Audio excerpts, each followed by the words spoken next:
নমস্কার, আপনারা সবাই কেমন আছেন? আমরা তো অনেক ভালো আছি। আজকে রান্না করব কচুরলতি দিয়ে ছোট ট্যাংরা মাছের ঝোল।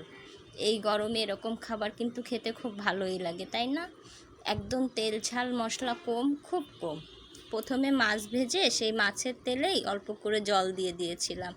জলে দিয়েছিলাম অল্প করে লবণ, হলুদ দিয়ে ঢেকে রেখেছিলাম। যেই জলটা ফুটে উঠলো তখন বেশ কিছু কাঁচা ঝাল দিছি, অল্প করে একটু পেঁয়াজ দিছিলাম, দিয়ে তারপর একটু নেড়ে কচুরলতিটা না অনেক সুন্দর করে বেছে রেখেছিলাম, সেই কচুরলতি দিয়ে মাছটাও ঢেলে দিয়েছিলাম, দিয়ে একটু ঢেকে রাখলাম। মাছটাও সুন্দর করে ভেজে নিয়েছিলাম।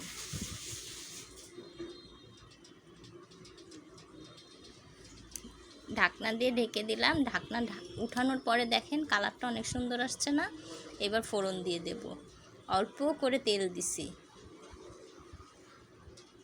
তেল দিয়ে অল্প কয়টা রাঁধুনি ফোড়নে দিছিলাম। রাঁধুনিটা একটু ভালো করে পুড়ে না উঠলে ঘ্রাণ বেরোয় না। পুড়ে ওঠার পরে তরকারিটা ঢেলে দিয়েছিলাম। খেতে না দুর্দান্ত হয়েছিল, অনেক মজা হয়েছিল। আপনারা একটু ট্রাই করে দেখতে পারেন, এরকম তেল ঝাল মশলা কম দিয়ে ভালোই লাগে খেতে।